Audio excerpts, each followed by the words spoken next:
Hi, I'm Adam. And I'm Becky. What? What happened to Dave? I don't know. I think he got abducted or something. Dave's not here, man. Well, on this special episode of Fiction or Nonfiction, we're talking about an encounter with a UFO. Cue music.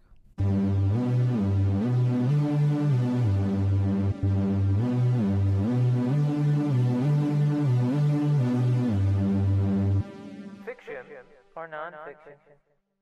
This is Fiction or Nonfiction, the program where we go through viral news stories, different postings online and in print media, and just determine if they happen to be true or false, if they happen to be fiction or Nonfiction.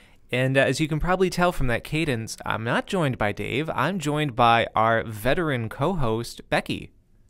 Hello, everyone. Becky, it's so good to have you back, especially for this episode. We're obviously talking about something near and dear to your heart. Do you want to say what the subject is? We're going to be talking about aliens today. Yes, aliens and UFOs. Very topical because there's a lot of stuff going on in the media about UFOs and alien life forms right now. You know, before we get too much into it, we talked about this a little bit before, but I think just for the audience, we should maybe discuss, what's your take on aliens? Do you believe in them? I mean, I feel like the universe is too big for humans to be the only intelligent beings, I guess, in the universe. And even that's questionable sometimes. Well, that's true, yeah. But, I mean, I think there's enough, I don't want to say evidence, but experiences and stories and things out there that kind of allude to the very real possibility of aliens. I'm in a very similar mindset. And then you add stuff onto that, like the reports that have been coming out from the United States government where they're claiming that there is some type of entity or form of life that exists outside the planet. They're very cagey about the language they use. Although they're basically saying aliens are real. Well, that certainly makes me more comfortable about living on this earth. The possibility of me getting abducted. Just being jettisoned up. Just kidding. Pick her up, boys.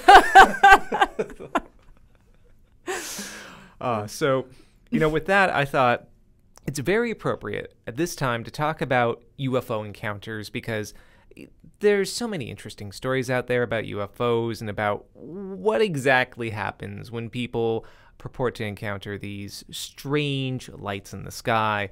We're going to talk about a very famous case that's actually national. It's reported as being the best documented UFO case in all of Canada, as quoted by CBC News, the Falcon Lake Incident. I figured it would be best, though, rather than me just drone on and on about it, let's get someone else to tell the story of the Falcon Lake Incident. So we're actually going to have Nicole give her reading of the story of what happened to Steve Michalik one night in 1967 in a Manitoba park at Falcon Lake. The Falcon Lake Incident was an alleged UFO sighting on May 20th, 1967 at Falcon Lake within Whiteshell Provincial Park in Manitoba. The incident has been dubbed Canada's best documented UFO case by CBC News. Steve Michalik resided with his family in River Heights, Winnipeg. He worked as an industrial mechanic, but was also an amateur geologist who would regularly travel to Falcon Lake to search for quartz and silver. While inspecting a quartz vein at Falcon Lake, Michalik claimed to see two objects hovering around 45 meters away from him and emitting a reddish glow. One of the objects landed on a nearby rocky platform and took on a disc shape, while the other craft flew off after hovering in the air for several minutes. Michalik took time to sketch the object that landed in front of him for half an hour before deciding to approach the craft. He observed that the craft lacked any seams and noted the metallic surface appeared smooth like glass. It was 10.5 meters in length and 4.5 meters in height. The landed craft also changed in color between gray and red. According to Michalik, he observed that the craft had an open door on its side with bright lights, and within the craft he could hear muffled voices. He attempted to communicate with them, but his exclamation silenced the talking he had heard. Michaela continued to interact with the craft, despite the lack of a response. He looked inside the open door, noting that the craft appeared empty. As he walked away, 3 panels slid in to seal the craft, and when he touched the object, he found it so hot that the fingertips of his gloves melted. Michaela says the craft then turned counterclockwise, revealing a panel with a grid of holes that emitted a blast of hot gas that hit him in the chest and set fire to his clothing. Michaela says he tore off the burning clothing as the craft flew away. According to Michaela, he was disoriented from the event, feeling nauseous, vomiting, and attempted to return to his motel room at the Falcon Motor Hotel. A nearby highway patrol officer from the RCMP, Constable G.A. Solotki, spotted Michaela and assumed he was drunk. Solotki's report indicated that he offered to help Michaela return and seek treatment at Falcon Beach, but he declined this offer. According to Michaela's account, Solotki was dismissive of his situation and refused to offer him aid. He safely returned, rested, and then phoned his wife telling her that an accident had occurred, and returned home in Winnipeg by means of the Greyhound bus. Returning home, Michaela sought medical attention at the Misericordia Health Center. Medical reports show that Michaela experienced a grid-like pattern of burns and sores on his chest and stomach, which matched with his claims of being hit by the craft's exhaust. Michaela eventually sought help from the Mayo Clinic. His alleged physical condition following the event was consistent with radiation poisoning, with his lymphocyte count drastically fallen to near-lethal level, but tests following the incident came up negative. Michaela allegedly lost 13 pounds following the incident, but the weight loss reported occurred outside of supervision of medical authorities and could not be verified. The Mayo Clinic psychological assessment reported that Michaela was of sound mind. He continued to suffer from intermittent reappearances of his burns, and its effects would never fully subside by the time Michaela died in 1999. Following the publication of Michaela's ordeal, the RCMP, the Royal Canadian Air Force, representatives of other government agencies, as well as various members of the public and media, questioned him about the ordeal. While initially dismissive, the search intensified with helicopters combing the area. Michaela was unable to assist in the initial search, but was later able to assist investigators. Analysis of the site yielded unusual results, including a 4.5-meter circle of burned vegetation in the site Michaela claimed the landing occurred, and the presence of highly radioactive elements within soil samples and clothing Michaela had removed. Metal that was superheated was found to have been melted into cracks of rock and exhibited high levels of radioactivity. All right, thank you, Nicole, for that. So there we have a very infamous story of the Falcon Lake Incident. Again, just reiterating, this happened to one Steve Michaelic. He resided with his family in River Heights, Winnipeg, but he worked as an industrial mechanic. And then as an amateur geologist, he regularly traveled to Falcon Lake to search for quartz and silver in these deposits. So we've heard a lot of details, a lot of stuff that sounds very unusual. Given the details of what you've heard and what you might know about this case, let's just start with your gut feeling. Is there any legitimacy to this? I mean, like so his story had a lot of details. There were like physical injuries to his body. Unfortunately, he was alone out there. If I were someone who was tasked with investigating it, like especially, right after it happened, I wouldn't dismiss his experience. Mm-hmm. But then thinking about his background, maybe why he was out there, it seems like maybe he would also kind of have some knowledge about things that could cause those injuries that, wouldn't necessarily be aliens or alien spacecrafts. Mm-hmm. I mean, it's a strange story. It's there's a lot of details that are very interesting and confusing and mysterious.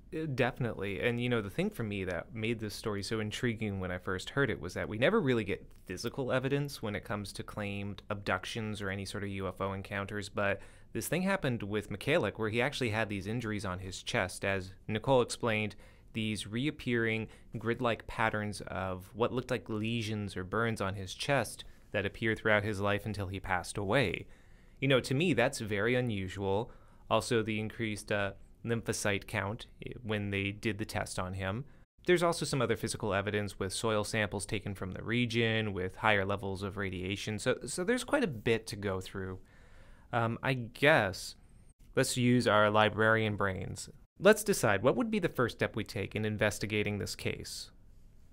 I mean, like you said, the radiation aspect is strange. Like that's very interesting. So I would maybe want to do some research about maybe the history, even if it's like recent history of the location, so Falcon Lake.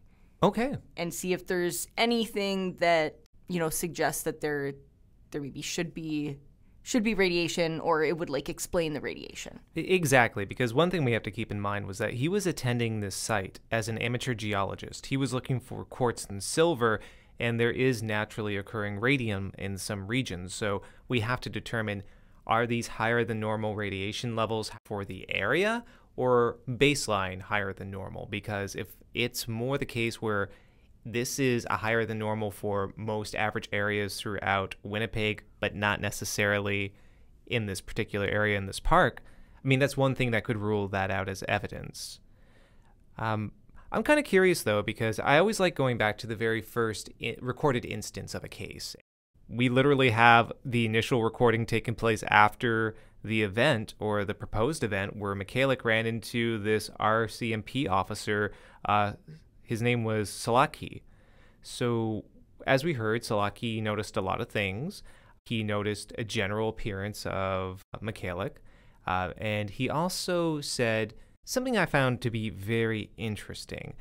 He at first saw that he had bloodshot eyes, and his general demeanor was very similar to someone who had imbibed in alcohol. Okay.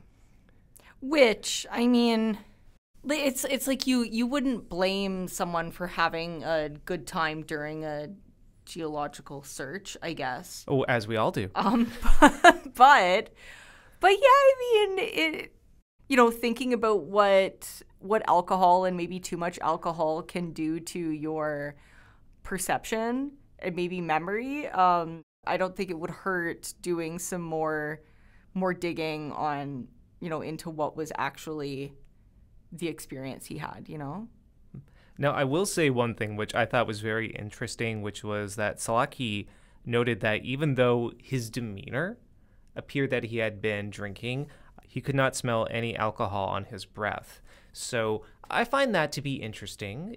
It could just be a detail overlooked, or it could be that maybe whatever he was drinking didn't leave a strong presence, but maybe the red eyes and the demeanor are like panic, or maybe an after effect of being blasted with this wave of heat from this UFO. And remind me the year again? So this all took place May 20th, 1967.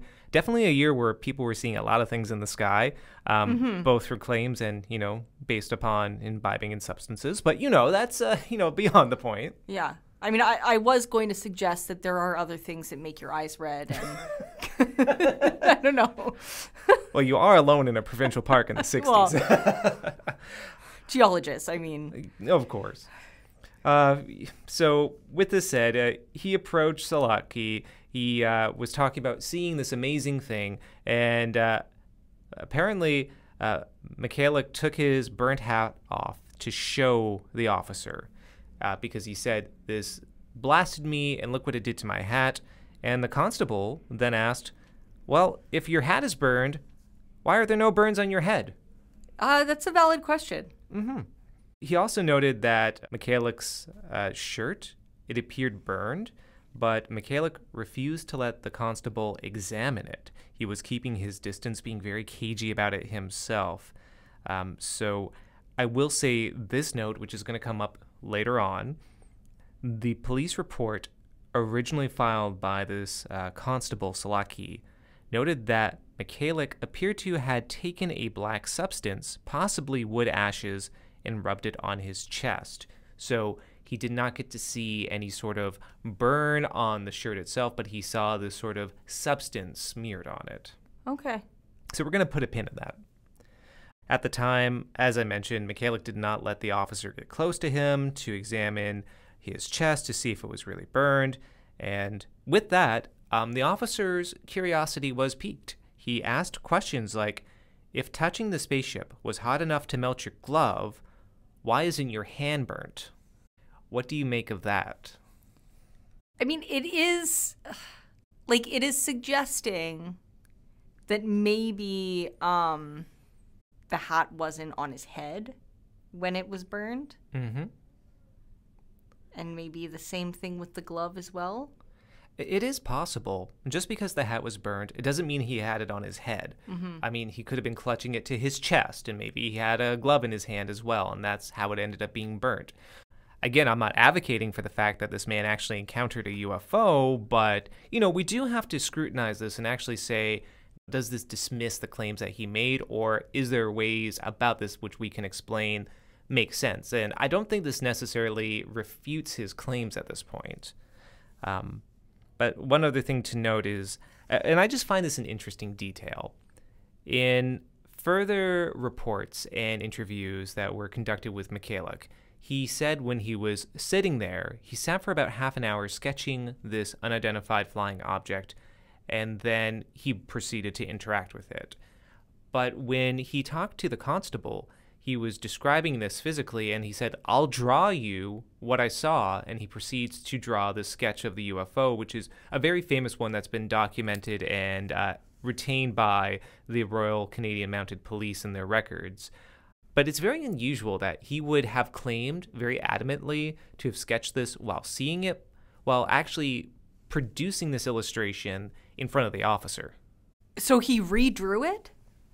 Well, this is the question I have. Did he redraw it, or is that the first time he actually drew it? Right. But he did draw it when the RCMP officer was there. Yeah, and we do have the eyewitness testimony of the officer to support that. Now, to me, this is interesting because I don't really see inconsistencies in the story so far, but that's the first one. That's the first one where we can concretely say Michalik, he stated one thing, but then the evidence shows something else had happened instead. Mm-hmm. Now, I'm not saying that says he's a liar. It just, it means, there's inconsistencies in the story. And, this is part of scrutinizing it. Can we fully believe what he says, or are there enough holes to question the validity of this? Yeah, so he had some sort of traumatic experience, whether it was aliens or something else. But I feel like even if I had an experience like that, I would still have an idea of when it's very different drawing the spaceship or, when it's there while you're looking at it and recalling what it looks like and drawing it with another person. And I do agree with that. Now, I do think research on post-traumatic stress does allude to the fact that oftentimes victims of this will lose time, or time will lose sync with them, so they won't be able to properly recall when certain events happened. I think that's one explanation we could have. The other explanation is simply that he did not draw the spaceship originally, that he either drew it from memory or made it up on the spot, drawing it in front of the constable. So we're going to store this as just an inconsistency, something that we can't really refute or disprove, but definitely something that, raises our eyebrows a little bit. So the next detail we should talk about is Michalik going home, because he got to Falcon Lake somehow. I don't have the full details of how, but he took a bus or he drove up there. I'm not clear, but he got there. Obviously, he rented a hotel, but what he was seeking was a ride home. So he called a newspaper and asked them for a ride home, and I quote, "but no publicity," end quote. So I'd also want to mention that the RCMP officer, the Salaki, also offered to give him a ride home, but he refused it. What do you make of that? I mean, it sounds strange. What was he hoping would be the exchange between this newspaper and him for the Greyhound ride? Precisely. Because to me, like, if an RCMP officer offers you a ride home, that is like a normal transaction. Yeah, exactly. The officer is supposedly there to help, so it could just be you're offering to help get me home, probably so you don't have to, file paperwork or, incarcerate me. So, it eases your workload. It gets me home, especially if you think I'm inebriated because I'm coming up to you and telling you a story about these UFOs I saw. But then he phones a newspaper. And this is the whole thing. Like, you can say to somebody, I'm going to go to the newspaper, but it's just because I want to ask for a piece of gum. Well, that makes no sense. Like, you go to a newspaper specifically because you either want information from them or you have information you want to provide them for publication. Yeah, very strange. Mm-hmm. I would imagine that even, if they did offer to pay for this Greyhound ride home for him, even if he said no publicity, I'm sure, like, if I had experienced something like that, I would probably want to share it with people. Mm-hmm. This brings up the big point, and I think we've talked about this before in general when it comes to UFO sightings, which is there any sort of possible motivation to claim a UFO sighting? And most of the times, people who say they've seen something will argue, no, this gives me no sort of benefit. I can't believe that anyone would accuse me of this. But meanwhile, they're saying this while being published in the news, being recorded for a documentary, or having their voice published in a book. So there is some sort of tangible motivation, even if it's just recognition. Now, I don't want to say that this disproves these claims, but it does, again, it's starting to pile up. We're adding a little bit of scrutiny to what Michalik is arguing. So let's fast forward a little bit, and we're going to go to after the RCMP finally decided that they're going to investigate the scene. The RCMP and investigators said to Michalik that they want to see the alien landing site. However, when they took Michalik out into the forest, he was not able to locate the site that he claimed. Now, later on, and I don't have the exact time frame here, but later on he contacted the RCMP back, and he said, hey, guess what? I've found the site again. Come follow me. I'll show you where it is. Oh, and by the way, I've recovered soil samples. Mm-hmm. There was that mention that there were soil samples tested and tested positive for radioactivity. All of the soil samples, guess who produced them? Michalik. Okay, so our listeners unfortunately couldn't see my eye roll. It was pretty out of this world. Yeah, I shouldn't have rolled my eyes because, I'm just hearing a story, but that sounds very, very fishy to me. Smells fishy. What is it? I don't know. Sounds whatever. It's suspicious, okay? It's a little smelly to me. There was also the talk about the burnt vegetation. That vegetation was only spotted by the investigators when they returned to the forest after Michalik showed them the spot. So this physical evidence so far has only been produced by the person making this claim, not discovered by independent investigators. Yeah, I'm just having all sorts of ideas of what was actually going on and what was actually going on from the time he allegedly experienced this thing to the time when this thing was published in CBC. Mm-hmm. I mean, I'm just like imagining this guy at home, and he's telling his wife about this abduction, and she's like, I don't know what you're talking about, Steve, but like there's no one's written any articles. The RCMP haven't made any announcements of like strange things at this Falcon Lake. And then Buddy goes back and burns a circle in the ground so that potentially. I mean, we don't know, but potentially. No. And I think this highlights three major possibilities for this case. It's either Michalik is telling the truth, he's lying, or he's convinced he's telling the truth but is under a delusion. So of these three, I think what we really need to do is follow the path and think which of these is more likely, and do we have any proof to fully support one of these three possibilities? So let's go on a little trip to Falcon Lake, you and I, figuratively speaking, not metaphorically. So we're going to talk about another discrepancy in the story, and this has to do with a claim Michalik made, because the first thing that we kind of joked about when he said, I saw these UFOs, and the officer noticed that he looked like he had imbibed a little bit on liquor, was that maybe he drank a little bit too much, and that's why he saw these things. Now, what would you say if I told you Michalik claimed that he did not drink at all the weekend that he saw that UFO? I mean, it's possible. Was there any evidence of him not drinking? No, but there's plenty of evidence that he did.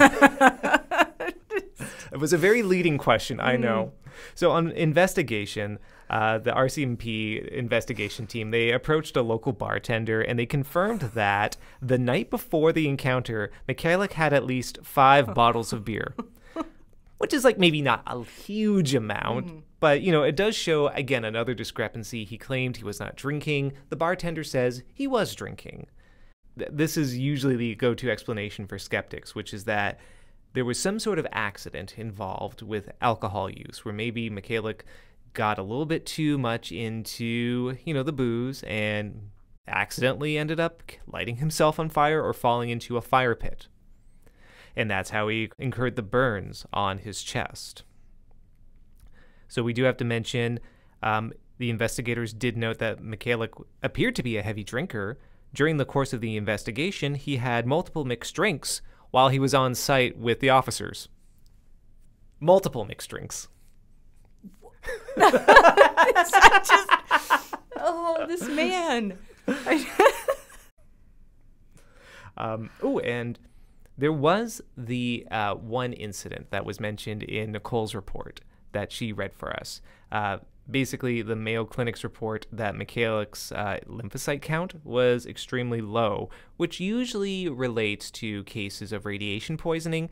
However, according to the National Institutes of Health, chronic alcohol consumption is also associated with a reduced lymphocyte count. Wow. Okay. So we talked about, can we explain these readings or the physical evidence with anything else? Well, this actually explains the lymphocyte count. So I would say that debunks that having to do anything with sort of an extraterrestrial or otherworldly encounter. And then we talked about the radiation levels as well. Even though Michalik had a slightly higher than normal radiation level, one of the investigators eventually determined, upon reviewing their data, that his watch also had the same level of radiation Michalik had. Back then, in the 60s, watch faces were coated with a paint that contained radium in order to make them glow in the dark, so they would be easier to read. The investigator most likely accidentally skewed the results of his test by holding the watch too close to the Geiger counter while he was testing Michalik. And then there's also the other anomalous readings. You touched upon this earlier. Is there anything noteworthy of the radiation levels in this region?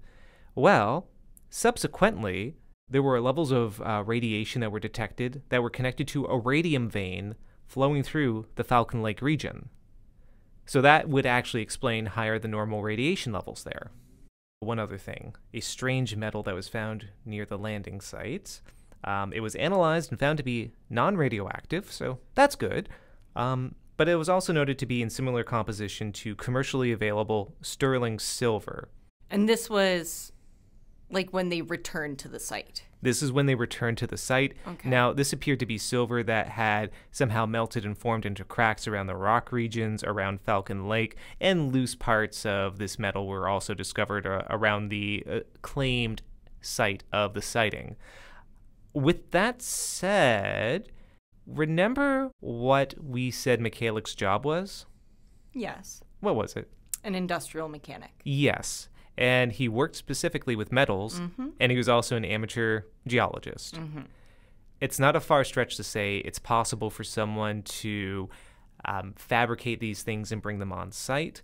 We don't have the evidence to conclusively prove this happened, but sterling silver as a compound does not naturally occur in this region, or any region for that matter. It's sterling silver, right? So what happened very likely is some compound was brought there and melted into the rock face and was distributed around there, because this is not a naturally forming material in the region. So somehow it was brought there. So unless the aliens are throwing out scrap through their spaceship, it's very likely not due to these claimed vessels flying overhead. We've debunked a lot of physical evidence. Given everything you've heard so far, where are you leaning towards believing Mikhailik? I'm leaning towards the possibility of him truly believing that he saw something, but perhaps it was just lights in the sky or some other thing that he saw that, I don't know, could have, in a certain state, could have made his brain think that he was seeing grander, more alien things, and it was actually just lights. Mm-hmm. I mean, also, embarrassment makes people do a lot of things too, and if he, had more than what he should have to drink and ended up just kind of stumbling along on a street and our CMP officer found him, maybe he was trying to get out of a night in prison or something. I don't know. It's possible. I mean, it could also just be that he was so tanked, for lack of a better term, he just started rambling about a UFO, and then he had to back this up later on, otherwise lose face. I mean, that is an interpretation, and an interpretation of him outright lying about this. So, as we said, there's three streams to go down. Either Mikhailik is being genuine, he did see something, he thinks he saw something but is under delusion, or he's outright lying. Now, I don't think anything that we've reviewed so far actually proves definitively any of those three, but I think we're going to go down a path now where we're going to start unpacking a little bit more and see which one of these streams is the more likely and, if not outright provable, solution to this incident. I do want to talk about the other piece of physical evidence, though, before we get going any further, which is his hospitalization, because we have all the burns on his chest. We have it reoccurring. It's just not a one-time incident. It happened repeatedly throughout his life. But upon investigation in the hospital, all that was proven was that he had burns on his chest and nothing more. There was nothing about the lesions themselves that seemed out of the ordinary beyond their grid-like pattern. It should also be noted that this pattern did not match the original blotchy burns that were recorded during his initial hospitalization. So I would show you a picture, but it's really gross. Basically, imagine the original burn was dispersed in a much less uniform way.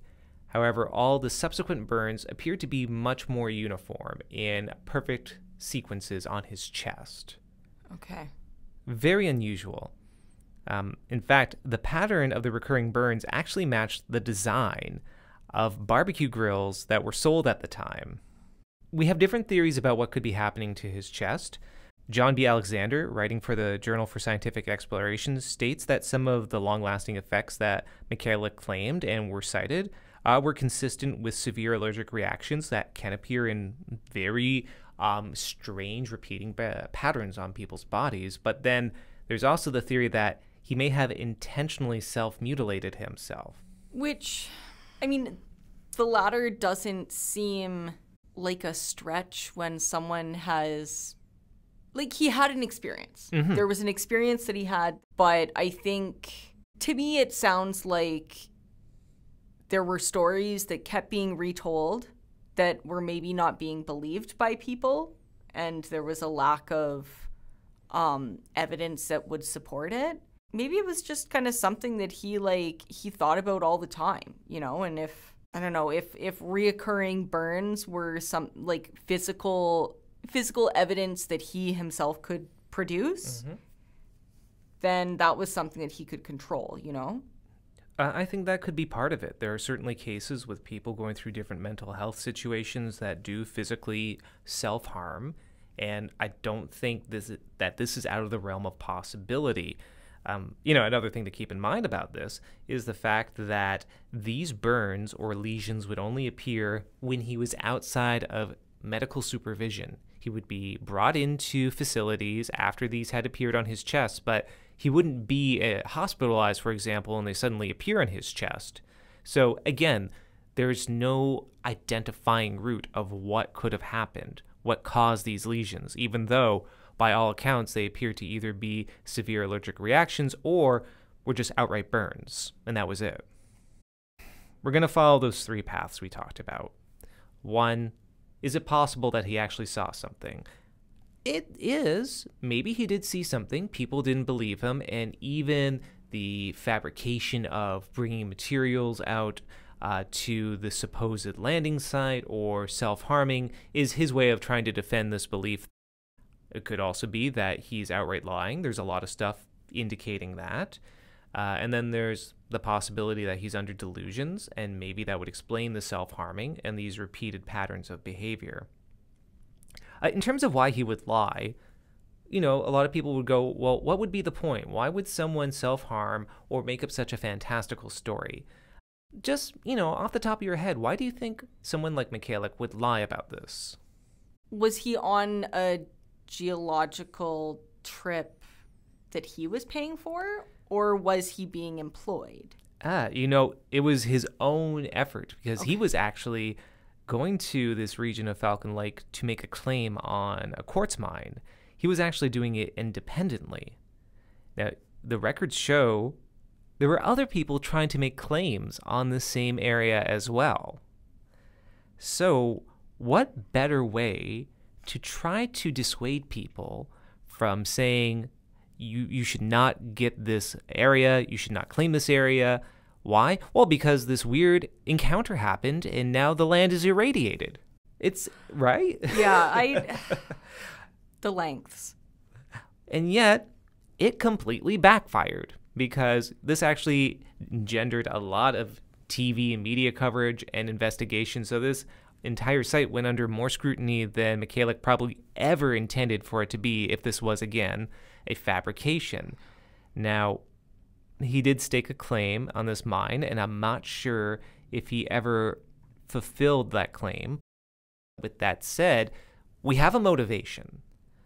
Unlike a lot of other cases where it's very nebulous to say what could be the motivation of someone claiming to have a UFO encounter, Michalik outright had a reason to. He wanted to keep people away from this area. And sometimes I know skeptics of the skeptical view would go, well, why would he make up such a story if he wanted to keep people away? Wouldn't that encourage people to come forward? It's 1967, and you're threatening people with radiation. I don't think people are going to want to go to that region. Going down the 3 paths we talked about. First, is it likely that this was delusional? Possibly. But we can't definitively say that.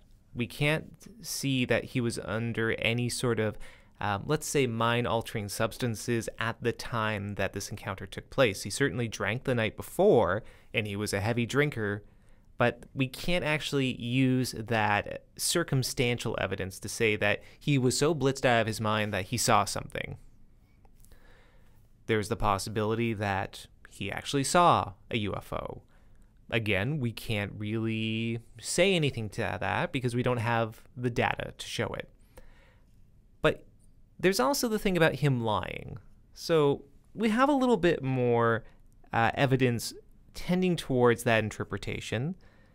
But we also have something I said we should keep a pin in all the way back when we were talking about his conversation with the RCMP officer, and that was the ash on his chest.